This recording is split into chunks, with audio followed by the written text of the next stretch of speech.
অনেকেই চায় যে আমার দোয়াটা কবুল হোক, সবাই চায় আমার দোয়া কবুল হোক। দোয়া কবুলের তো অনেক শর্ত আছে, তাই না? অনেকগুলো আমল আছে, শর্ত আছে, অনেক সময় আছে, এগুলো মোটামুটি আপনারা জানেন। তো একটা বিষয় আমি বলছি আজকে, একটা দোয়া আছে যে দোয়াটা, যে কথাগুলো দোয়ার শুরুতে বললে এই দোয়াগুলো কবুল হবে ইনশাল্লাহ, এই বিষয়ে আপনি নিশ্চিত থাকতে পারেন। যদি আপনার রিজিক হালাল হয়, ওই শর্তগুলো যদি পূরণ হয়, রিজিক হালাল হয়, বৈধ দোয়া হয়, হ্যাঁ, হারাম কিছু চাচ্ছেন না, আপনি বৈধ বিষয় চাচ্ছেন, হালাল খেয়ে চাচ্ছেন, এই শর্তগুলো পূরণ করে দোয়া করার আগে এই কথাগুলো বললে দোয়া কবুল হবে ইনশাআল্লাহ। আমি তো আর বলতে পারবো না 100% কবুল হবে, এটা তো আমার পক্ষে বলা সম্ভব না, কিন্তু সবচেয়ে শক্তিশালী যে ওসিলাগুলো দোয়া কবুল করানোর জন্য, সেটা এটা একটা। আমাকে যদি বলেন যে আপনার জানা মতো সবচেয়ে বেস্ট ওসিলা কোনটা দোয়া কবুল, আমি বলবো এটাই। এটার সাথে আরো একটা আছে, ওটা আরেকদিন বলবো ইনশাআল্লাহ। সেটা হচ্ছে আপনি আল্লাহ রাব্বুল আলামিনের এই একত্ববাদের ওসিলা দিয়ে দোয়া করবেন। আল্লাহ পাকের এই তাওহীদের ওসিলা দিয়ে, একত্ববাদের ওসিলা দিয়ে দোয়া করবেন। এইভাবে বলা, পরে শুনে আপনারা মুখস্থ করে নিয়েন।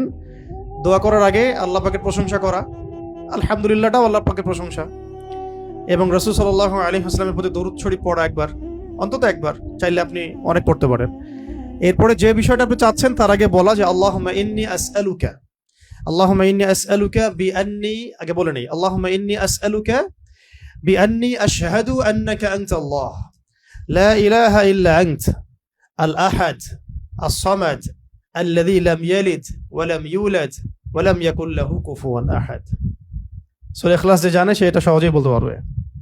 আল্লাহুম্মা ইন্নী আসআলুকা বিআন্নী আশহাদু আন্নাকা আনতাল্লাহ লা ইলাহা ইল্লা আনতাল আহাদ আস-সামাদ আল্লাযী লাম ইয়ালিদ ওয়া লাম ইউলাদ ওয়া লাম ইয়াকুল লাহু কুফুয়ান আহাদ।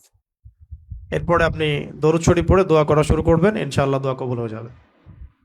তাই যে ওজিফা বলে দিলাম, এখন হাদিয়া তোফা বাড়ায় দিয়েন, ঠিক আছে ইনশাআল্লাহ? ওকে।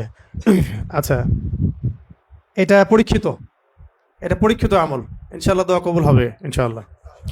আরো যদি সুন্দর করতে চান তাহলে আল্লাহুম্মা ইন্নী আসআলুকা বিআন্নী আশহাদু আন্নাকা আনতাল্লাহ, এর সাথে লা ইলাহা ইল্লা আনতাল আহাদ আল ওয়াহিদ আস-সামাদ আল্লাযী লাম ইয়ালিদ ওয়া লাম ইউলাদ ওয়া লাম ইয়াত্তাখিয ওয়ালাদান ওয়া লাম ইয়াকুল লাহু শারীকুন ফিল মুলক।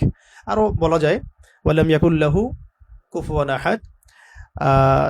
আরেকটা আছে আল্লাহুম্মা ইন্নী আসআলুকা বিআন্নী আশহাদু আন্নাকা আনতাল্লাহ লা ইলাহা ইল্লা আনতাল হান্নান আল মান্নান বাদিউ আস-সামাওয়াতি ওয়াল আরদ ইয়া যাল জালালি ওয়াল ইকরাম ইয়া হাইয়্যু ইয়া কাইয়্যুম বিরহমাতিকা আস্তাগীথ। এইটা দিয়ে দোয়া করা যেতে পারে শুরুতে, ঠিক আছে? এগুলো আমল করবেন ইনশাআল্লাহ। প্রথমটা তো সহজ, ওইটা বললাম, আল্লাহুম্মা ইন্নী আসআলুকা। একা দোয়া করলে আল্লাহুম্মা ইন্নী আসআলুকা, একসাথে করলে আল্লাহুম্মা ইন্না নাসআলুকা। একা করলে আল্লাহুম্মা ইন্নী আসআলুকা, একসাথে করলে তখন আল্লাহুম্মা ইন্না নাসআলুকা বিআন্নী আশহাদু আন্নাকা আনতাল্লাহ লা ইলাহা ইল্লা আনতাল আহাদ আস-সামাদ আল্লাযী লাম ইয়ালিদ ওয়া লাম ইউলাদ ওয়া লাম ইয়াকুল লাহু কুফুয়ান আহাদ। এর অর্থ হচ্ছে, হে আল্লাহ, আমি এই ওসিলায় তোমার কাছে প্রার্থনা করছি, আর এটা জেনে আমি তোমার কাছে প্রার্থনা করছি